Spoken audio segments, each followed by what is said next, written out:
Hey, we're listening to Abyss Gazing, a horror podcast where we celebrate all things spooky and mental health. I'm your co-host, Mark. And I'm your co-host Josh, and I feel like we've never quite had a film that embodied the title of our podcast so much as this one does. Yeah, it's a bit crazy, the Outwaters. So it was one that kind of made a big hit in the media and online and everything. And the next Blair Witch is what it was titled. I have so much to say about this movie. I have so much to say about this movie. And I feel like I'm probably gonna like refer to a lot of the same things I talked about in our Mr. Creep episode from last year with Thomas. And Was I that last just year? it was last year. It was only a couple months ago, but technically it's still last year. Uh this movie is like I feel like we're like in this like trajectory of just like a trilogy of episodes covering crazy movies. Like we covered Possession last week. We're gonna cover Cocaine Bear next week. And this movie kind of like is like a great like nuzzle in there because I feel like it's not necessarily as crazy as Possession, but it's not gonna be it's overly crazier than what I'm expecting Cocaine Bear will be. Yeah, it's I don't even I like found footage, first of all. Let me It's good. It's interesting. It's weird. And things from the middle and beginning of the movie start to make sense the closer you get to the end, but the end is confusing in and of itself a little bit.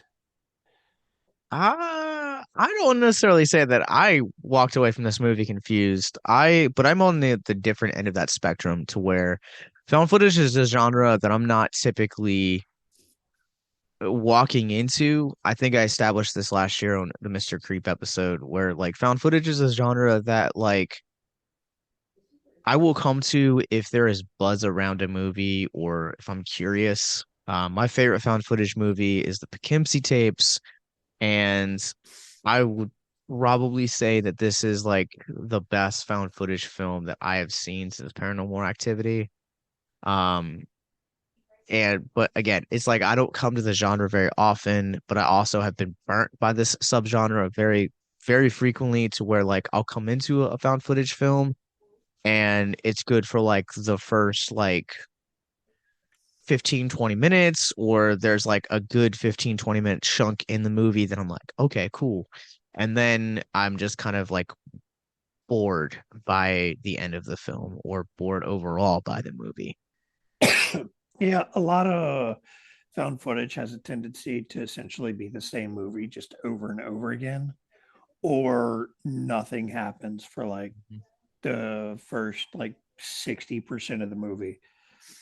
Um, Occasionally you get one like 1974, which is probably going to be one of my favorites ever. Um, Yeah, that was or a good one. that was fantastic. This has its moments of ups and downs. It has enough to keep you kind of interested and involved, but it gets kind of crazy close to the end.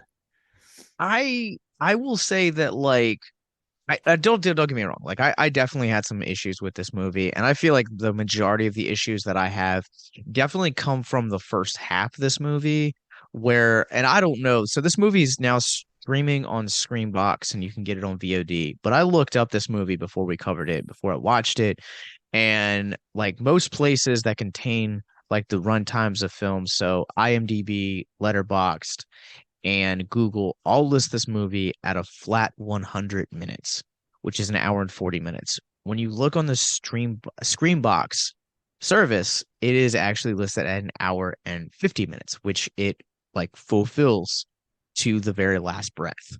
And I don't know if you know this or not. There's actually a post-credit scene for this movie. I don't know if you stuck around for it, but there's a post-credit scene for it.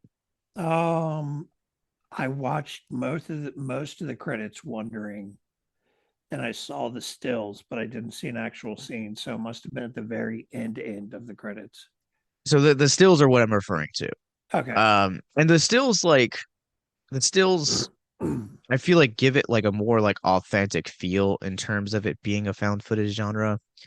And that's something else that I really liked about this movie. But I think my biggest problem with this movie is the inconsistency. And what I mean by the inconsistency is this movie in the beginning is set up as the police have found these three SD cards with all of the footage on it. So it's setting it up, it's like immediately grounding it. And cards one and cards two are 25 minutes apiece. And yet somehow the third card is 50 full minutes. I was like, how? How? Like I thought like it was like I was like, all right, once it hits like an hour 25, the last 25 minutes of this movie will be like set forth in like another dimension and it'll be crazy. No, that's not the case. It's just this third card has superpowers and apparently has double the memory of the other cards. And I was like, why? Like, I didn't even think about that. Maybe it was just a different brand card with more memory on it. I guess it's possible, but like why would like if you're in the middle of the desert shooting a music video, why would you not want to have like Well, bigger storage already? do we want to get into spoilers already? Let's jump into general like consolidated like spoiler-free thoughts. Uh what are your thoughts on this movie?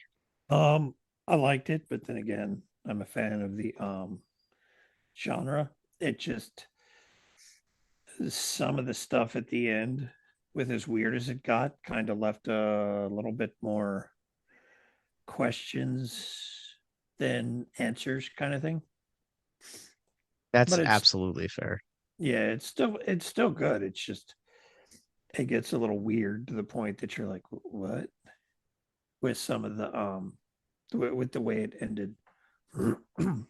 And like I feel like this movie has a little bit in common with Possession to where like Andy last week was like, yeah, Possession's a kind of a movie that you need to watch on multiple viewings to kind of like better understand it.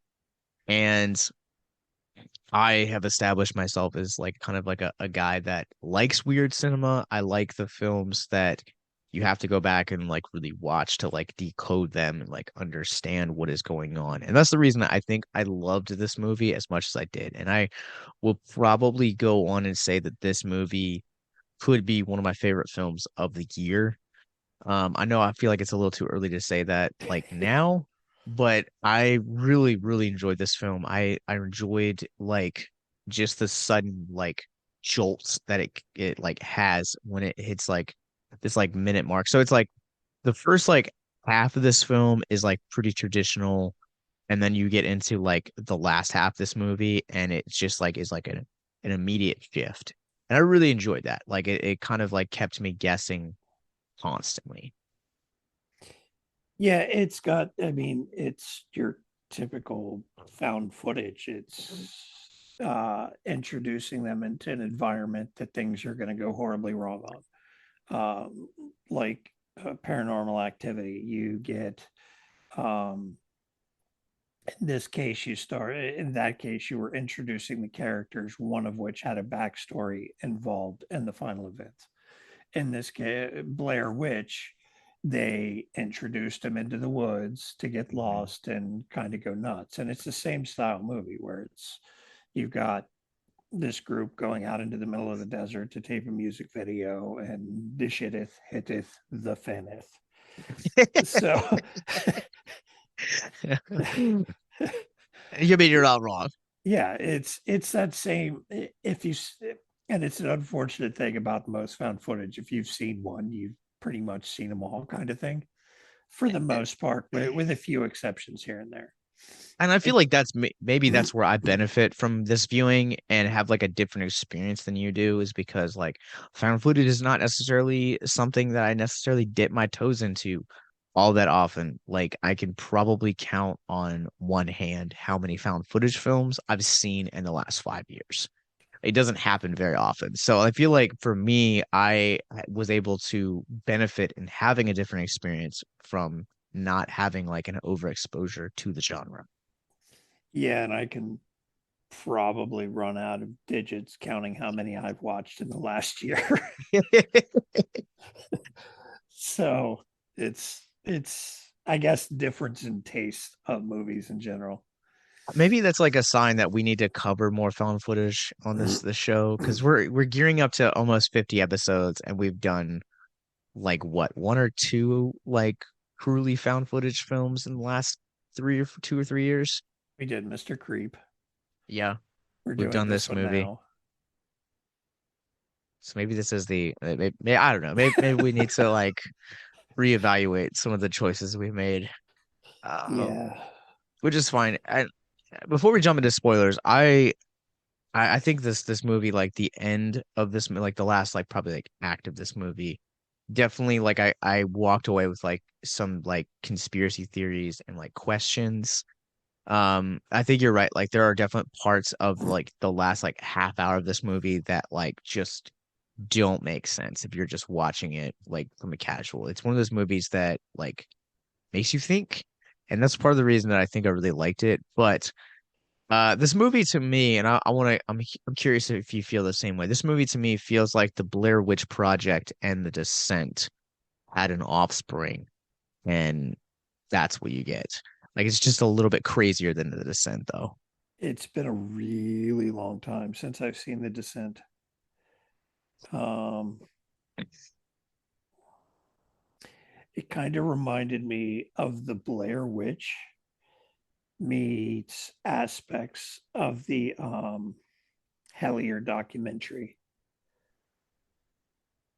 Never which seen I'm it, guessing never you've heard never of seen. it. It's it was a 2 season multi-part documentary with a group that starts off as a paranormal investigation kind of thing, and the farther they get into it, it covers like every aspect of paranormal conspiracy crazy you can think of. And That's one of the wonderful. oh yeah, it's fantastic. um and it happens to also be on Screenbox. um yeah. um and one of the things they talk about is a certain area in the mountains of like North Carolina or something. They talk about supposedly lots of sightings of like UFOs and stuff and aliens. And because I'm into that weird kind of junk, uh, there's aspects of this movie that kind of play into that and made me wonder if that's the way they were going with it. Yeah, I can definitely understand that. And like to go back to this being like a film that pays homage to the Blair Witch Project, obviously probably the most famous scene from that film is the scene where you have like the close up of the girl and she's like shaking and she's like, I'm so scared. You know, that scene is not only the poster, has been parodied a number of different times. And there's a sequence in like the third act of this movie where it's the our protagonist Robbie like looks at the camera and he's just like shaking and he's just like bloodied and he's like just like looking into the camera, and I felt like that moment was such a great homage to Blair Witch. Yeah, it had a lot of kind of nods to that in Sure. general. But then Yeah. again, it goes back to a lot of found footage tend to play out the same way. Um, I kind of always felt like Blair Witch was more mass hysteria than supernatural, Yeah. where there were aspects of this that made me wonder if it was like drug induced or something. Well, with that, let's go ahead and jump into spoilers. If you guys have not seen The Outer Waters, it is now playing in limited release and is now streaming exclusively on Shutter. No, it's not Shutter. I'm so used to covering Shutter. It's now streaming exclusively on Screenbox because I think this is also the first Screenbox release we've ever covered. So go check it out. We're gonna be jumping into spoilers for this film. Yeah, Um, we were talking about Screambox before we started recording that I think yeah. Bloody Disgusting took him over like a year or two ago and Yep. started getting him on the map. Well, yeah, so even more reasons to check out this movie. And You've been warned if you're still listening. So I have to ask of this movie. Let's just get this like the conspiracy theories out of the Oh, way. you want the conspiracy theory side? I I do. Does this movie like did you walk away from this movie feeling like it is a time travel piece or a time loop movie or like it has like elements of that? Yes and no. Okay, how crazy do you want me to get? I mean, we're in spoilers now, so you can get as crazy as the movie. So you have there's been a variety of supposed reports over the years. This is why I think it may have been alien stuff, but I'm not positive. But there's various Hmm. reports of loud thunder like noises and explosion like noises, but not seeing anything very similar to what they were experiencing in the desert. And they kept seeing a light that would, as they said, it almost like collapsed in on itself and tore like a hole, In the sky. um, almost like a gateway that at one point it looks like he goes through, and that's when it starts almost turning into like a time jump and reports of losing time with alien abductions and junk. So that's why I Yeah. was kind of leaning into that watching it, is because it had a lot of those aspects in the story and the way things played out, with the exception of him like going back in time and crazy. Yeah, because there's like two like particular moments in the movie that like made me question time in this universe. The first one is where he's in the desert and he sees four of them walking and he's yelling out to Scott and Ange and Michelle and like no one's hearing him. And it reminded me of that moment in Interstellar where he's in the dimension and like is like confirmed to be like Murphy's ghost from the beginning of the movie. Yeah, he's in the Tesseract. Yeah, and that's kind of what that like scene particularly like reminded me of. And then there's another scene later in the movie that calls back to when they're like exploring the desert and they come across up the hill there's an axe that's sitting in there and they see that same axe but it's done from like an upside down angle to where I was like, man, is this a It's timepiece kind of like loop movie? it's also the same axe that he was carrying in a couple scenes as stuff got crazier and crazier. Yeah. So it's almost like they found the axe to begin with. Um, and during one of his many loops and craziness, ended up getting a hold of it, because they never explain where the axe actually came from.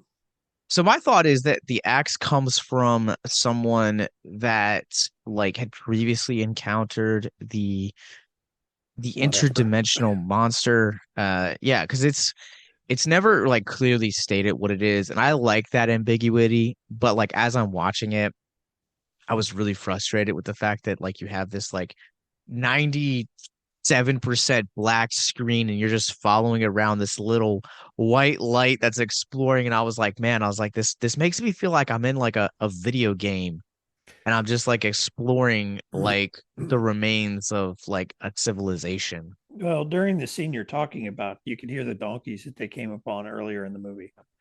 So it almost makes you wonder if it was just one of the donkeys that he cleaved with the axe, and you're just kind of seeing the bloody mess of matted fur and donkey everywhere. Yeah, this movie, like, yeah, I think the bonkers nature of this film is like so wild. And I feel like it's like there's like different portions of it that are like unsettling. And I also think that like there's a part in the movie where like when everything like really starts to rack up, like Michelle ends up like actually like having like an otherworldly experience to where like she's like actively screaming the words "mommy, I want my mommy" like over and over again and like a Well, portion of her she had character. said she had said earlier in the movie that her mom had just died. Yeah. Yeah. And so like that's the thing I was gonna bring up is like there's a portion of like her movie where like her mom has just recently passed away and like she's a part of the reason that she's like making this project is like because it's like supposed to be like a lullaby that her mom like sang her as a kid. So it's like it's almost like a tribute Yeah. as well. Yeah. And I mean, you get a bunch of people out in the desert camping. You almost wonder what they're doing to entertain themselves, which is kind of why I was wondering if it was just drug induced psychoticness. See, I didn't see it that way. And I'm curious if like your take on that is also the reason that you are confused by this film's ending. Well, no, it's more that it left it open and never really made certain things clear as to what was actually going on.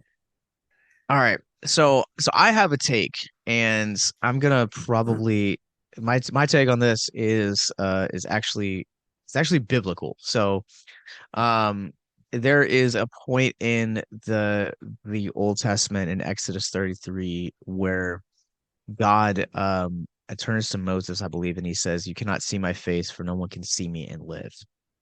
So my theory is that whatever they ended up actually seeing in this like dimension would have been like the inflection of God. So they if God is for heaven, then clearly they had like a otherworldly, like almost like borderline demonic experience to where like that's the reason why he essentially like slowly tortures and kills himself at the end of this movie. But also on top of that, the reason why the other three end up with their heads on pikes. I think that whatever they ended up seeing in this dimension was like so just ungodly awful that they had this like near God experience that Moses and the Lord are like talking about here. Excuse me. But does that come from your standpoint of what you believe in, or It more so of does. the movie itself? Okay, It does. So so it comes from both. And I feel like maybe as like a Christian and like someone that's like studied and like even podcasted about like spiritual warfare that like I have a different take on this movie than like someone that is like outside of the church and like has never read the Bible. I mean, I'm not saying I haven't, but I I'm not didn't. saying that either. I didn't get that at all. I didn't come away from it with that at all. And I Uh, think that's part of the beauty of this film is that there are like much like Possession was last week, there are many like different interpretations of this movie. I think at the end of the day though, like we can agree that like Robbie saw something that like effed up his perception of like humanity and he thought that death was better than living with whatever he saw. or he just lost it at that point. By the time you, I mean, I mean, that's also possible. Like there because what sane individual would cut off their own junk? oh God, let me just hit hark on that for a second. There's any time that there is a penis dismemberment in film, me and my wife watched rewatched Piranha 3D a couple weeks ago, and there's a scene where Jerry O'Connor's penis gets like taken off by the piranha, and every time I watch that movie, there's always a level of like uncomfortability where like I have to pause and like walk away. And that scene where he like picks up the like the monster tooth and like just starts like cutting off pieces of his flesh and then the camera like Well, he'd reveals that like, like yeah, he he. like took off his penis. I was like, I wanted to throw up so bad. I mean, I think he would have bled out fast enough that I don't think he would have been able to use the tooth to gut himself afterwards. If you or someone you know is listening to this podcast right now and you're struggling with suicide, addiction, self-harm, or depression, we encourage you guys to please reach out. This is the heartbeat of why we do what we do. Suicide is currently the 10th leading cause of death in the United States, and as of this recording, there are 132 suicides that take place each and every day on American soil. And when you scale back internationally, there are 800,000 successful suicides. That is one death roughly every 40 seconds. So if you or someone you know is struggling, you guys can go to victimsandvillains.net/hope. That resource is going to be right in the description wherever you guys are currently listening or streaming this. There you'll find resources that include the National Suicide Lifeline, which is 1-800-273-8255. You can also text HELP to 741-741. We also have a plethora of other resources, including churches, getting connected with counselors, LGBT resources like the Trevor Project, and also veteran hotline as well. Please, if you hear nothing else in the show, understand that you listening to this right now, have value and worth. We get it. Suicide, depression, mental health, these are hard topics, and the stigma around them doesn't make it any easier. But please consider the resources right in the descriptions below, wherever you guys are listening, because once again, you have value and you have worth. So please stay with us.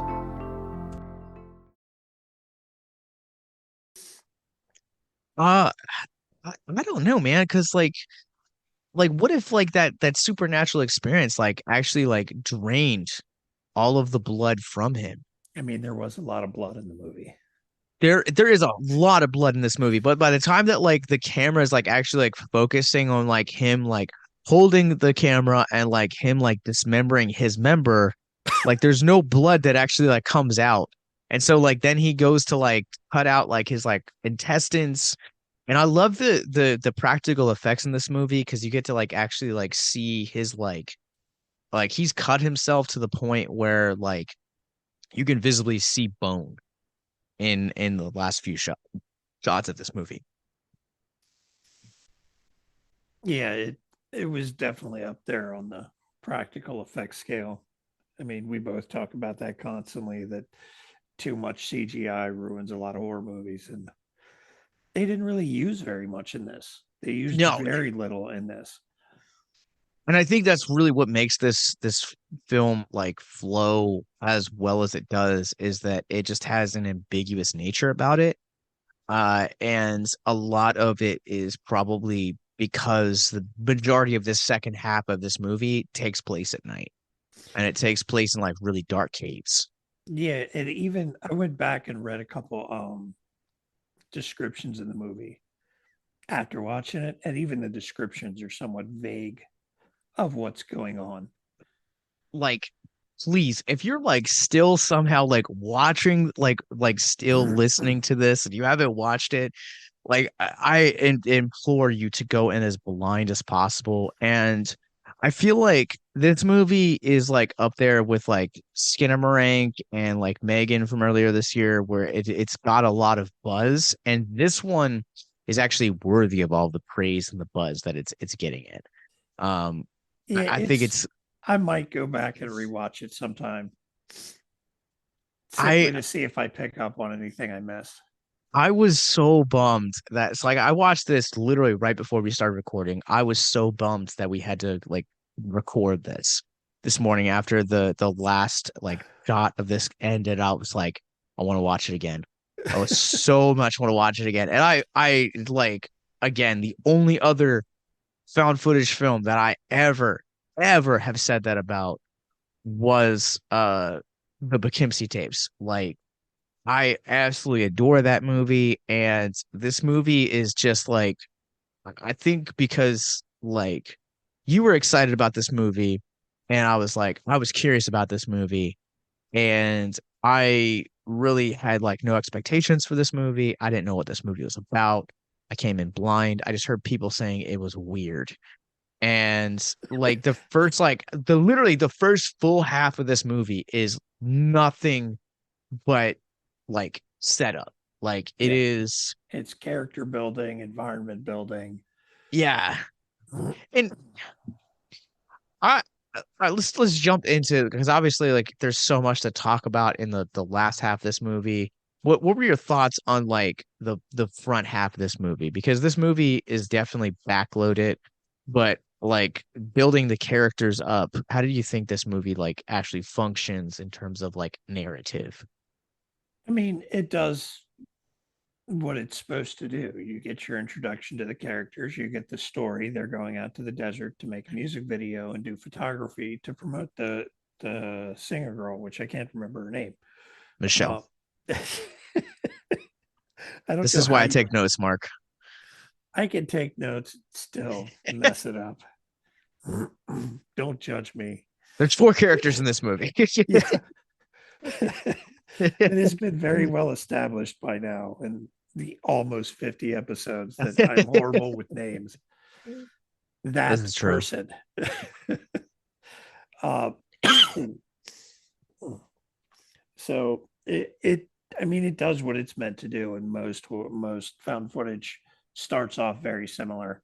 Like I said, you got your character building. Here's your characters. This is their story. This is what they're getting into, and they're going out to the desert. If you had nothing about this movie and you know anything about like horror found footage in general, it's pretty much easy to pick up that once they start heading out on their trip, that everything's about to go downhill.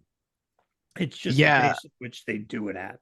It's a little slow and drawn out, but there's enough there to keep you kind of drawn in with the noises they keep hearing, with the wild animals acting a little weird. Um, and then they kind of start to get loopy themselves. yeah, and like I agree. I feel like this movie probably could have been cut down about like 15 minutes. And I feel like it's probably the first act of this movie, like before they get to the desert, that like just takes too much time. Where there's a sequence where like Robbie and Scott go visit his their mom, and I was like, why are we seeing this? Like there's no like they attempt to pay it off later in the movie, but like Yeah, you I get like a probably phone didn't need call to see it. message. You Yeah. got like a phone call message from her at one point, and during one of the weird flash scenes, they actually show her. Yeah, and like I, I probably could have been like you can obviously see that there is like, and it's established like through that interaction that like there are some like connection issues between like the brothers and their mother, to where maybe they don't call or maybe they don't talk as much as she would want them to. But like I didn't need like that entire sequence. I've definitely felt like there's some of these scenes in the first half of the movie that just kind of feel like they drag out a little bit. But then you're right, like you have like on the flip side of that, you definitely have like things that like lay good groundwork, like the axe, like the donkeys, and the little bits of like thunder that you hear in the Mojave Desert. But correct me if I'm wrong. Is there ever like actually like a payoff for like the three earthquakes that we experienced before they get to the desert? No, I felt like it was almost a setup for a possible explanation of the noises. Like that's But how then, I've felt, but like if I'm like, because this movie like it feels like it takes place, like the intro of this movie feels like it takes place in Los Angeles, and then they're going to the Mojave Desert, which I, I think is at least a couple hours away, and like so I don't think that like earthquakes can like travel that far. I mean, I'm not a scientist, I don't know enough, so like maybe they can, and maybe I'm just showing my ignorance, but like I yeah. would say yes on that one. I mean, they've had earthquakes. From my understanding, you can feel them hundreds of miles away, sometimes depending on the strength. That's fair, but I also don't think that like if because I'm assuming like Los Angeles and like the Mojave Desert are like a couple hundred miles away. I don't feel like you would at least feel them to the degree that we felt them in the beginning of this movie. Well, they were in Los Angeles at first, right? I believe. I'm pretty sure. Let's just say that like for like the sake of this argument, they're in Los Angeles. I think California has them all up and down because the fault runs like right through the state. All right. So I just looked this up. So the Mojave Desert and Los Angeles are 230 miles of separation. Um, and that's like going the fastest way via 15 and 40. There's another way where you would just take 10 that is 247 miles. So either way you spin it, there's 200 like miles in between the Mojave Desert and Los Angeles. Yeah. So like I just don't think that like yeah, like okay, uh, maybe, but I don't feel like you would have it be as powerful as these ones are here, shown here at least. I don't know enough about earthquakes to really say one way or the other, but I can tell you 5.5 magnitude earthquake can be felt up to 300 miles or more. That's fair. Okay. So, But would you like all right, so and like that's because I looked it up. would you be able to feel like let's say you're 10 miles from the source of the earthquake, would you be able to feel it the same as 10 miles as you would 150 miles? Or would it be It would lesser weaken the farther you yeah, got out. that's what I'm thinking. That's my argument is that I feel like they're too far out to feel it to the degree that they're feeling it to say that the earthquakes are justifications for the otherworldly things that are happening in the Mojave Desert. I mean, I was just saying for the noises, but then again, they were like constant, so that wouldn't make sense either, would it? I mean, it wouldn't, but look, I'm just You're being I don't know. difficult. That's what Yeah, you're doing. You're being I difficult. I don't know enough about science to like truly like make a justification. This is just my hypothesis. But I would think that the further away that you get from the source of an earthquake, the weaker that it's going to rank on the Richter scale. Well, yeah. And it also depends on the material it's traveling through. Looser material isn't going to That's transmit fair. as well as a stronger, more compact. 100% fair. How did we get into science? I don't know, It's your fault. but there are portions of this you know we compare this movie to like other like found footage films in like terms of like how it sets up its narrative. There are parts in the beginning of this like the first act of this movie that feel akin to Paranormal Activity Next of Kin, where if you've seen that movie, you know that that movie in particular looks a little bit too polished to be found footage. And there are Yeah. definitely like portions of the introduction of the characters that feel a little bit too polished. And I was like, this feels like Next of Kin to me. And that was part of my issue with was Incantation that came out on Netflix this past summer. It felt a little too clean to be a found footage. Okay. So that's fair. Yeah, like I don't know, like when you come to the found footage genre, like I don't play in the sandbox very often, but when I do, I want the found footage genre to feel raw. I want it to feel stripped. I want it to feel like there's no budget here. Like the filmmakers are broke. And because it's an immersive experience, if I'm really gonna buy that your filmmakers and your film was found, or your documentarians, or whatever the case, like it needs to have a raw footage aspect to it. Yeah, not the film shot with found footage cut in. I think that's kind of part of what's the difference between a great found footage and an okay. Incantation was like that. It seemed like it had just traditionally shot stuff mixed in with found Sure. footage. even though it was supposed to be like all done with a camera. Blair Witch was all done with camcorders. Um, and I And think it, so was the original Paranormal Activity, I think was yeah. too. But the farther they got out in that series, the more they went towards traditional camera shots Yeah. with mixed in found footage kind of stuff.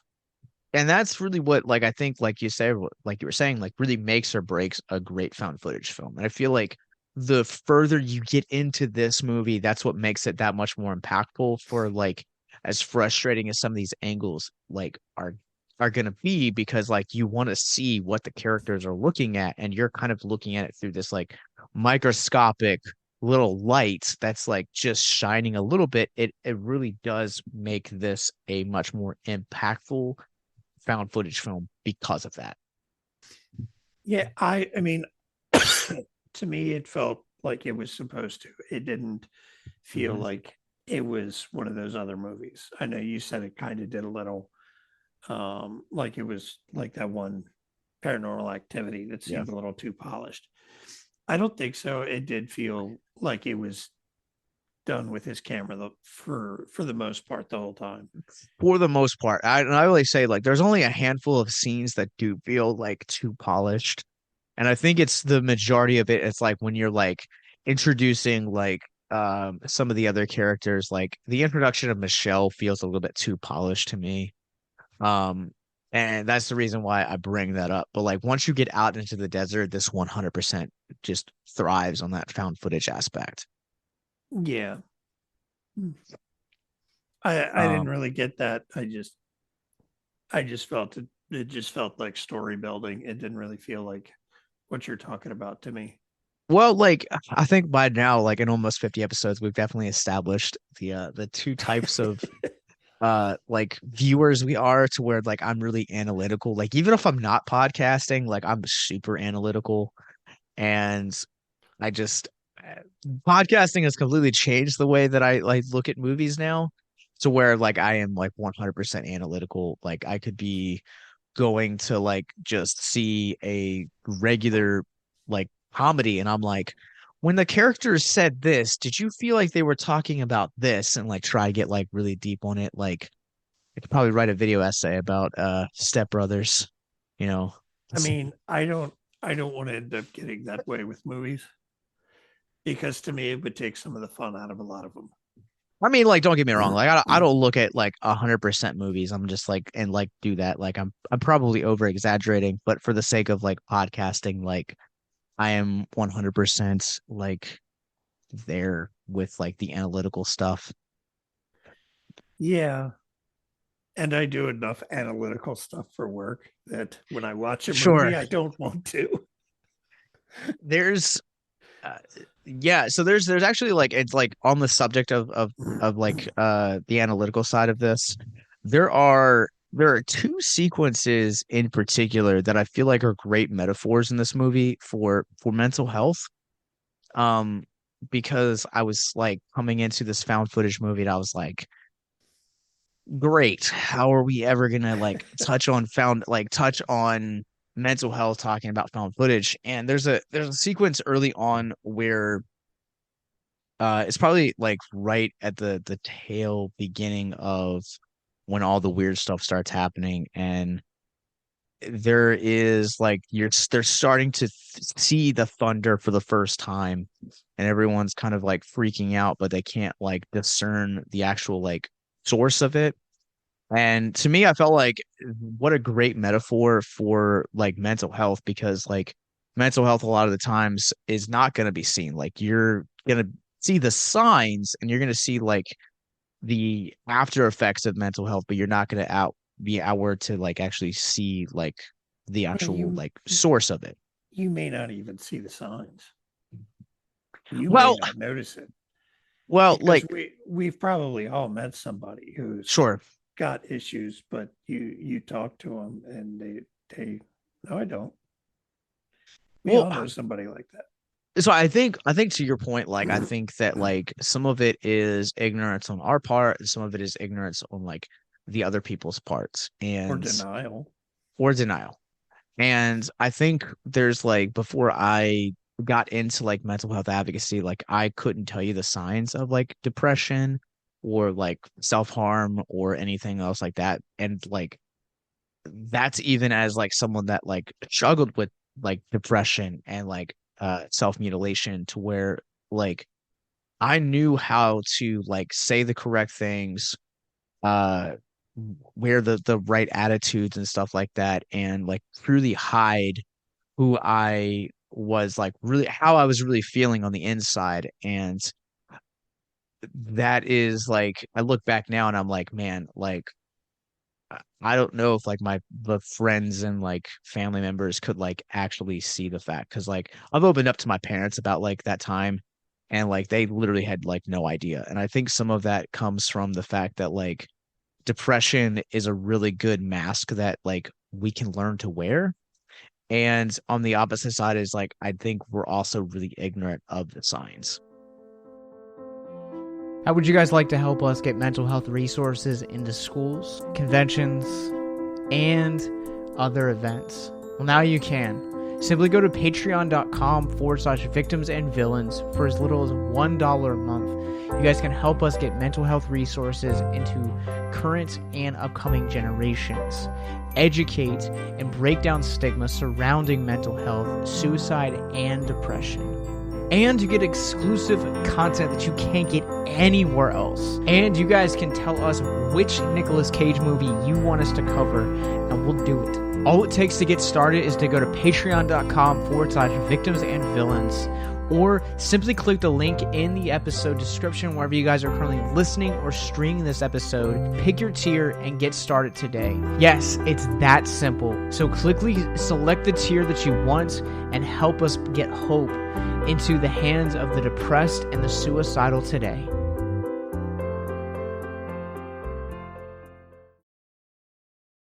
Yeah, and some of it may also be willful ignorance too. You don't Yeah, want to associate that with what's going yeah, and like there are points in like my life where like on. someone will like step in and they'll like point to like things that have happened, and I'm like, nah, that can't be the source. And then like years later, like you kind of like you unpack and like you start to like notice that like, oh, I have these toxic traits that have happened because of X, Y, and Z that took place in my life 1 to 5 years ago, and I've never like really dealt with it. And so you have things like denial and willful ignorance as well. Yeah, and I mean, what's the saying? Ignorance is bliss.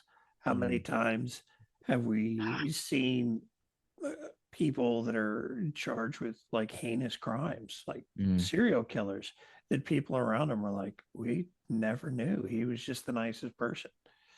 Look at the BTK killer. He was a serial killer. Obviously, had issues. Everybody around him didn't notice a thing. Granted, it's a different issue, but it's the same kind of thing. You don't necessarily see something, maybe not because signs are showing, but because you don't want to see it. Yeah, and that's definitely like another thing too, is like John Wayne Gacy, I feel like is another great example to where like, I mean, he was a pillar in his community. Like if I remember correctly, like it's been a couple of years since I've done any research on him, but he had like he was either like on like a mayor or like a senate, or like had He some sense of he like tried to be political. in he tried Okay. to be in politics. Okay, but like most of the, so he tried. So I guess I got that wrong. But like most of the people that like you talk to that knew John Wayne Gacy like always talked about like how nice and how charming he was. And then like you find out, oh no, he actually like killed people and like stuffed their bodies like underneath his crawl space. And Yeah, and Bundy was like that too. yeah. And so like I always like, I think we're like what we're trying to say is like you never can like you never really know what a person's like going through, because I feel like anyone can wear a mask, anyone can really kind of hide things that they're going for. And so like there is this like underlining importance of like understanding signs for like anxiety, depression, um, suicide, self-mutilation, and like any other mental health problems that you can like throw in there. Yeah, it's just because you know someone doesn't mean you actually know someone. Yeah, I definitely think that like um that's where the importance of like community come in, and it makes that sequence like in the, we talked about it earlier, like the time travel theory, but it makes that sequence where he like sees the group later on in the movie once he's been kind of like isolated and alone, like that much more heartbreaking because it like stresses the fact of like the importance of community. And then on the flip side, you also have like when he does end up seeing like Michelle later on in the movie and she's like all bloody and she's like running away from him, like he just wants that sense of connection because like he's felt alone. And then you also have that sequence like later in the tent in the last few minutes of the movie where he like runs into Ange and she ends up like being kind of like really twisted towards Yeah. him. But like again, you have a guy that is like just trying to make sense of like what he's experiencing. Well, there's a few scenes even early that kind of pointed to he was going to be, I guess, the antagonist in the movie. Like Interesting. when they're Okay. walking out through the desert, he's just standing there looking at this one mountain pointing, and they kind of pan around and you don't see what he's looking at. And he does it again in another scene while they're out there heading out, and they kind of show the mountain that Mm. he's later got the microphone in recording the weird noises coming out of the mountain. Yeah. So there's a handful of little scenes pointing to him being the issue. And you've got during one of the night scenes, he comes out with his camera looking, and there's somebody standing there with the axe. So it turns into, is this getting ready to be a slasher movie? Mm. When you find out later, it's him. Yeah. That was him. So he's where at the end he's trying to warn his friends, but they're not hearing or seeing him. He's interacting with himself in another scene, which is having the same effect, not hearing, not really acknowledging his existence almost, but it's almost like he's there to protect him almost, is the way I saw it after I kind of started piecing things together later, because he had seen all the weird little intestine snakes or whatever the hell they were and all the crazy junk going on, and he's making a time jump back. Is he coming back to kill everybody, or is he coming back to kind of protect them because he knows what's going on? I took it as like he's coming back to definitely protect.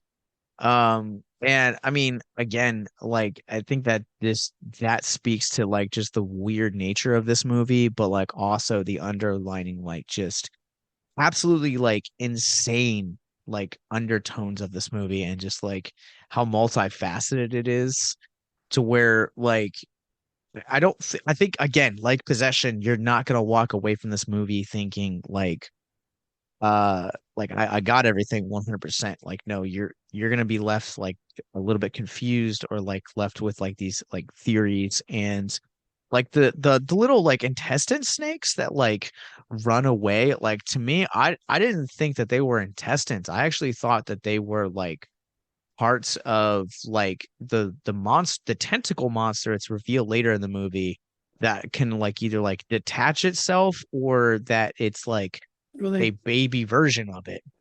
I didn't even see it as a tentacle monster.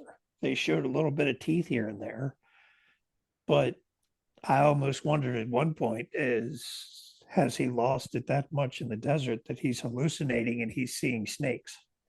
I like Because you're not like they could did see the definitely tell snake that. earlier. Yeah, the rattlesnake. I definitely could like see that. And like there are, you know, I've only ever driven through the desert like once. And it was on a road trip from Texas to California. And when I tell you that that is probably the most miserable on the road that I've ever been, I could not imagine like actually like deciding to take a vacation or like to do something like creative in the desert because to me like I would lose my mind. And I feel like from that aspect of everything, like maybe he's like lost it in the desert and like he's just kind of going insane. Like you look at like the mental health aspect of like isolation and like how it can like provoke like hallucinations and maybe even make you think that you're like a time traveler and can give you like false perceptions is what I'm trying to say. Yeah, and how well prepared for were they for being in the middle of the desert for a few days? Did they have Like enough water and things that they needed to survive for a few days in the middle of the desert? let's get into that because like Mark, if you were gonna take a trip to the desert, like I feel like I've seen enough horror movies that take place in the desert to where I'd be like, man, like I need a multitude of things. Like I don't just need like X, Y, and Z. Like I need enough like underwear, clothes, water, food to last 3 weeks. Um, because like what does happen if like we end up breaking down or like we end up with like a tentacle monster and get sucked into like another dimension or God forbid something like happens to where there's like an axe murderer that's on the loose hiding out in the desert. I mean, at that point, then you're in the hills have eyes. So, uh, Which um, is yeah, technically based on a true story. yeah, it was. It really was, which is kind of scary. Isn't it based on the same story that Wrong Turn was based on? The original? Yes, yes, it is. There's another movie that also inspired it, and I don't remember what it is, but I just recently watched it. Or is The Hills Have Eyes based on the crazy accounts of like wild people up in the Appalachians? It's that's what it's based on. And Okay. yeah, yeah, that movie is crazy. But yeah, would you be prepared to stay in the desert for like an extended period of time if you were only staying a couple days? I mean, I do some research before I went out to figure out what I was going to need because I'm not like a survivalist, but I do know you would need a lot of water. You can live longer with water than without food than you can without water. Yeah, and like also like I guess like it also like demonstrates their ignorance in terms of like location scouting because these are like supposedly filmmakers that are coming out to the Mojave Desert. Like, would you not like research stuff before you like going out there? Yeah, they seemed in their gear they had tents and sleeping bags and cameras and clothes and cameras and And that mics. was that was it. I didn't really see anything much in the line of like nutrition Nutrition, there was like no like weapons, there was or like no water. like water, like They had they moose just though, yeah, like that's like of all the things that you could like which would bring just to the desert, like that's not one of them. dehydrate you worse. Yes. Was it a dehydration fever dream? Is that what this whole movie was? I mean, maybe it was. But I don't know, man. It's a weird little thing that But this movie is. then you have a couple scenes that almost looks like he's inside like some sort of containment chamber, which brings me back to wondering if it was aliens, because I'm not saying it's aliens, but it's aliens. Explain that, because maybe I missed out that part. It Like, was just a couple flashes. It almost looked like he was in like a Matrix style tank in one or two scenes, and they were flashes. So that was another thing that made me wonder if there was aliens involved. because I also think that like I feel like after Nope last year, like the design of like aliens and like what we think of being possible in terms of that stuff like goes out the window because that was a I got essentially a I flying got tent monster. I got to look that up, but he actually said what he based that on, and it was a real Oh, creature. oh, I would love to see that. Yeah, I'll have to Um, look that up. Send that to me when you get there. Um, but there's maybe is it you're talking about like when he's like in like the It's like close. you keep seeing the flashes of like him in the tent, but the tent's like always upside down. It was no, where you kept hearing like what sounded like water off and on, and then he Mm, would see the strobing light that would turn into like a tunnel. It was during one of those scenes. okay. I definitely missed out on like that like containment center. Is it like a blink and you miss it kind of scene? Yeah, it's only for a couple seconds. Okay. And I think if I remember right, I'd have to go back and watch it again. But I think they did a similar scene during that whole segment where who was the brunette? Ange. Yeah, I think they show her in one during one So of those they flashes. so they do show her in the one of the flashes, and it's a really weird like it's really weird that particular sequence because like if it's the same one that I'm thinking of, like she is like not exactly like asking for help, like she's like really leaning into like the insanity of like having seen this monster. Talking And about where she's feeling herself up. yeah, like I was like, man, I was like, this is like kind of out Where of did that character come for from? her. Yeah. Um, but like, and then he like Robbie leaves her. And I think that, like again, being analytical, that's a good metaphor for like obviously and just currently like not in her right state of mind. Robbie's not in his. He's trying to make heads or tails of really what's going on, and he leaves her. And I thought that was such a impactful metaphor for like taking care of your own mental health before others. Because sometimes if you are the kind of personality that you like to help people, there's nothing wrong with that. But at the end of the day, you have to like understand that you can't sacrifice your own mental health in order to take care of others. It's not selfish. It is like self-care and self-love are really important. And I feel like that sequence in particular was a great illustration of that. Yeah, I think he was losing it trying to take care of everybody else while trying to make sense of what was going on. Yeah, and I mean, again, like when you're kind of going through a crisis like Robbie's going through in here, like you have to take care of yourself first. And I think that the fact that his character decides to go to the opposite side, like far from like Michelle or Scott and like really demonstrate that he's like, all right, I gotta figure this out what's going on with me first before I can like take care of like do anything with like these other three people. But when you snap, you can't predict the way you're going to go.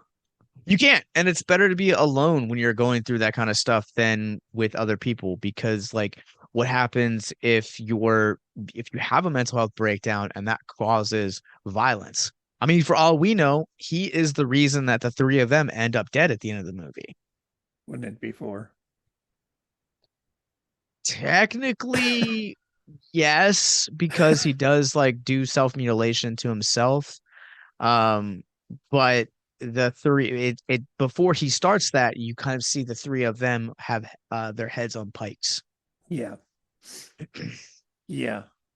I mean, it's not made clear that he's the reason it happened, but it's kind of insinuated. And I mean also too, like he could feel like some sort of some excuse me, some sense of guilt too. And like again, like sometimes when you're taking care of other people instead of like actually like taking care of your own mental health, you can actually also end up doing more damage to the other people that you're trying to take care of than you actually realize. Yeah. Well, he did some damage apparently. He did. And I think at the end, like I think it goes back to that theory we had at the beginning of the movie is like he would die from blood loss, from like the loss of intestines, the loss of his penis, the loss of like the various like skin around his knee. And I'm almost curious if like he had this like otherworldly experience to where like he's kind of like a new body and like doomed to kind of walk the earth with this failure. I don't know. I almost wonder if the scene where he's in the dark and you see what looks like bioluminescent bugs Mhm. everywhere, if that's him going through a time portal of some sort. Yeah, that sequence like was first off spectacularly shot, but like also at the same time, like I was like, all right, like are we traveling through like another dimension here? Like, Or um, is he just in like some water washing through a cave coming out the other end?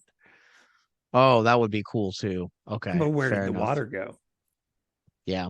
Because there were a couple scenes where you could hear water and see little flashes of water like the camera got submerged. So you're like, what? I don't remember that. I do remember that. But I'm Oh, also like at the same time, like I'm curious, like, does the Mojave Desert actually like if it has water, is it like underground? I mean, it would pretty much have to be.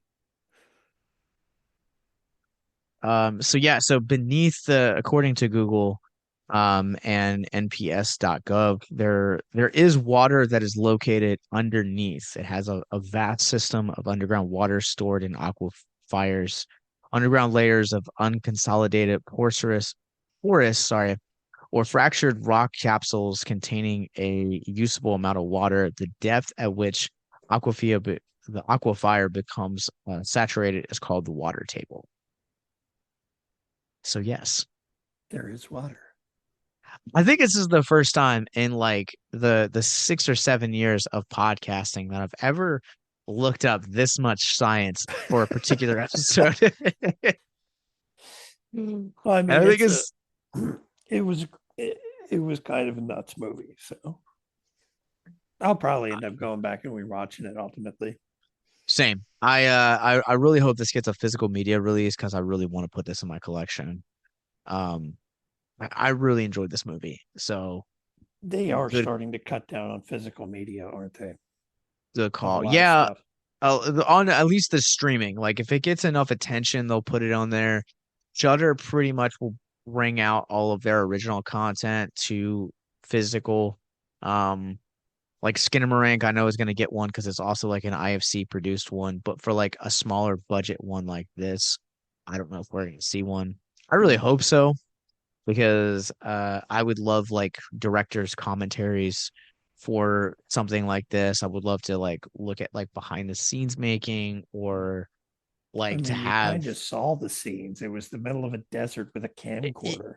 yeah, but like I would love to hear them like talk about like not only like necessarily the making of this movie, but like what certain sequences mean. Because like we talked about like everything from religion to science to like mental health in the span of like a little over an hour. And I feel like much like with possession Aliens. and aliens, and I feel like much like possession, like we've only touched on like a small portion of like what this movie like actually is.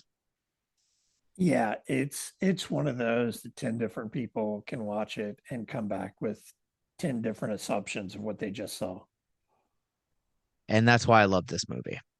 I love movies that are multi-layered in that way.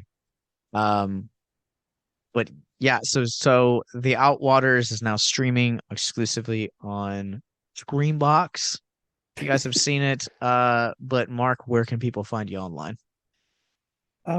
Just doing nerdy stuff and painting miniatures on Instagram like usual. So titanium juggernaut painting. Mhm. And you guys can follow us. We're on you guys can follow me, sorry. I'm on Letterbox at Captain Nostalgia. You guys can also follow us, Abyss Gazing, wherever you guys get your podcasts from. And you guys can also follow our parent company, Victims and Villains. We are on Facebook, Instagram, Twitter, Twitch, and YouTube, and of course, wherever you guys get your podcasts from. And go to victimsandvillains.net, where you guys can also find links to all of our podcasts on the network, and most importantly, our mental health resource library. And until next time, where we talk about Cocaine Bear, remember the longer you gaze into the abyss, the more the abyss gazes back into you.